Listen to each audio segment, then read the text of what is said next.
We live in a beautiful world. Just look at the amazing things around you.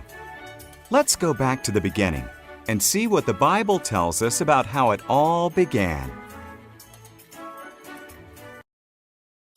In the beginning, God made the heavens and the earth. God moved over the darkness and said, "Light!" He called the light day, and he called the darkness night. Day one, done. Then, God made a space to separate the waters above from the waters below.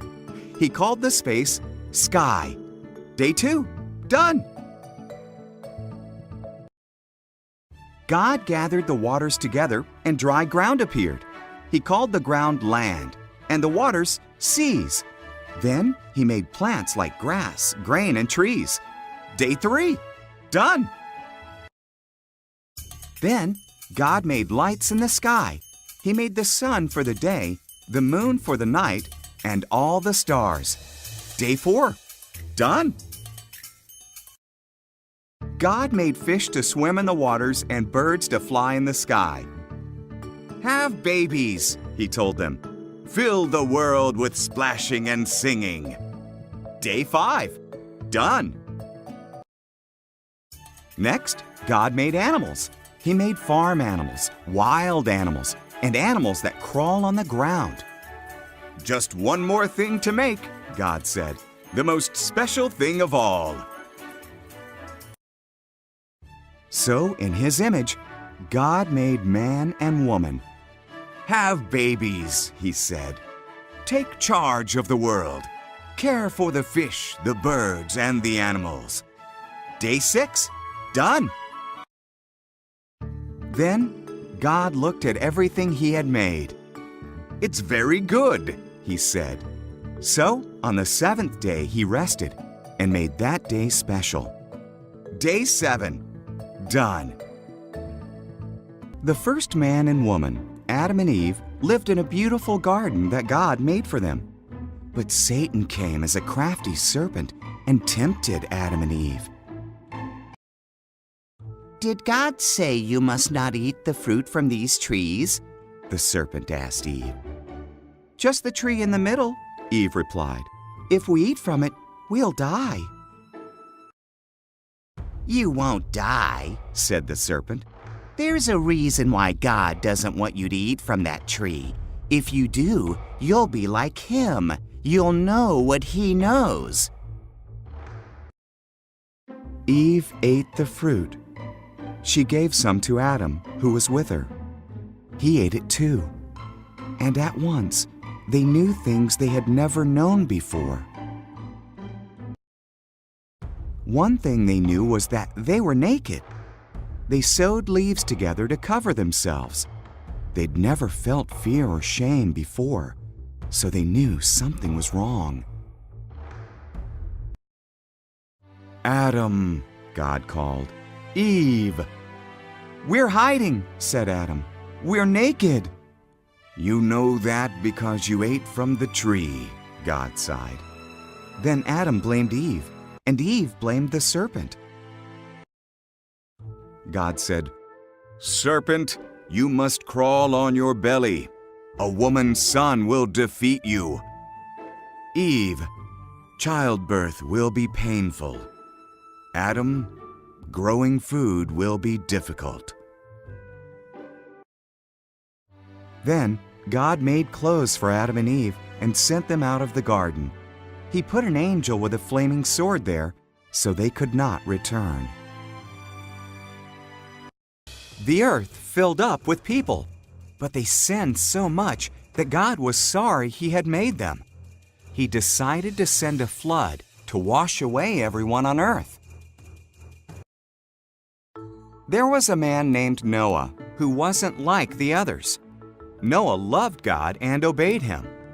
God decided to spare Noah and his family from the flood. God warned Noah about the flood. He told him to build an enormous boat with a low roof, 3 decks, a window, and a door. In obedience, Noah built it. God told Noah to collect 2 of every kind of animal, 1 male, 1 female. Then Noah, his family, and the animals went into the boat. God shut the door. It rained for 40 days and 40 nights. Water fell from the sky and rose from the oceans and lakes. Even the tallest mountains disappeared beneath the flood.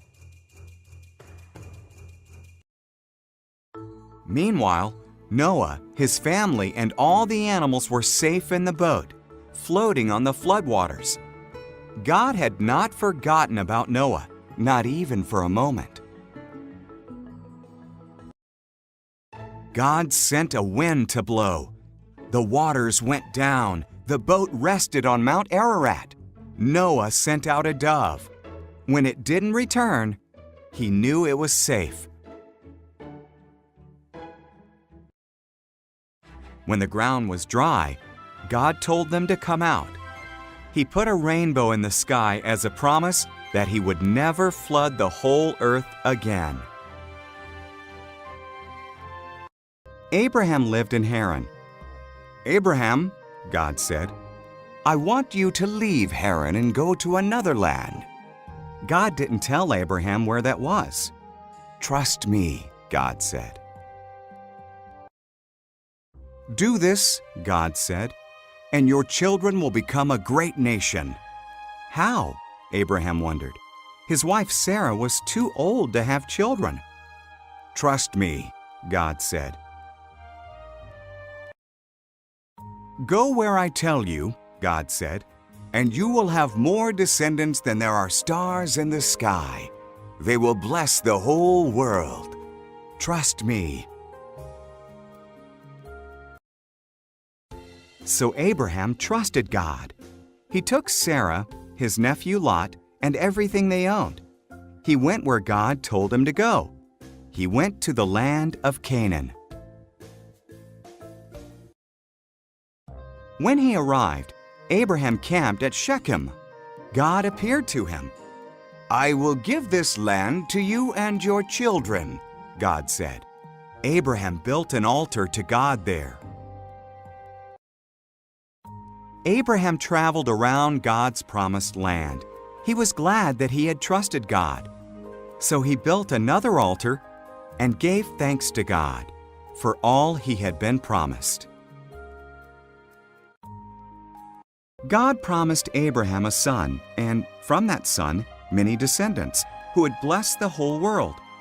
But Abraham and his wife Sarah were too old to have children.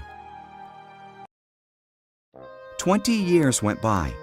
Still, Abraham trusted God's promise.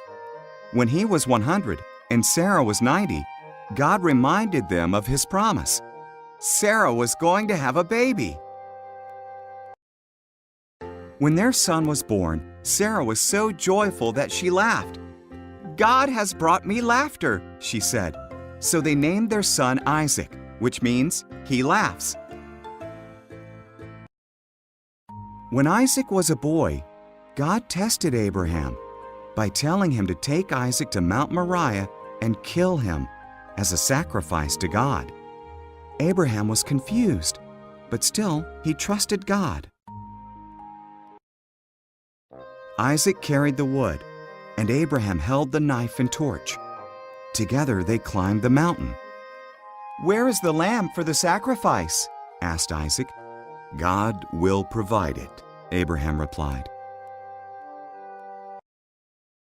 Abraham arranged the wood on an altar, tied up Isaac, and laid him on the wood. As he raised the knife to kill Isaac, an angel called his name, "Abraham!" "Don't hurt the boy," the angel cried. "God knows you trust his promise. Look, there in the bushes, a ram is caught by its horns. Sacrifice that instead." So Abraham sacrificed the ram instead of his son. He called the place "God will provide," because God provided the sacrifice. Just as God had said, his promise came true.